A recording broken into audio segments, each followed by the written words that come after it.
আসসালামু আলাইকুম। আপনারা কি জানেন হাইপারগ্লাইসেমিয়া বিড়াল এবং কুকুরও হতে পারে, অর্থাৎ বিড়াল কুকুরও ডায়াবেটিস হতে পারে।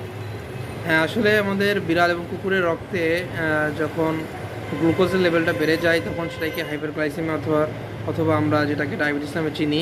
বিভিন্ন কারণে এই ডায়াবেটিসটা অর্থাৎ ব্লাড গ্লুকোজ লেভেলটা বেড়ে যেতে পারে।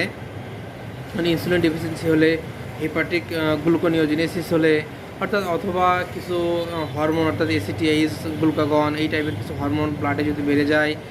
এছাড়াও বিভিন্ন কারণ আছে যে সমস্ত কারণে ব্লাডে গ্লুকোজ লেভেলটা বেড়ে যেতে পারে। এজন্য আপনাদের বিড়াল নিয়মিত চেক আপ, বিড়াল এবং কুকুরে নিয়মিত ব্লাড গ্লুকোজ লেভেলটা ঠিক আছে কিনা এটা চেক আপ করা জরুরি। আপনারা আপনার নিকটস্থ ভেটেরিনারিয়ানের সাথে যোগাযোগ করে এটা চেক আপ করিয়ে নেবেন। ধন্যবাদ সকলকে।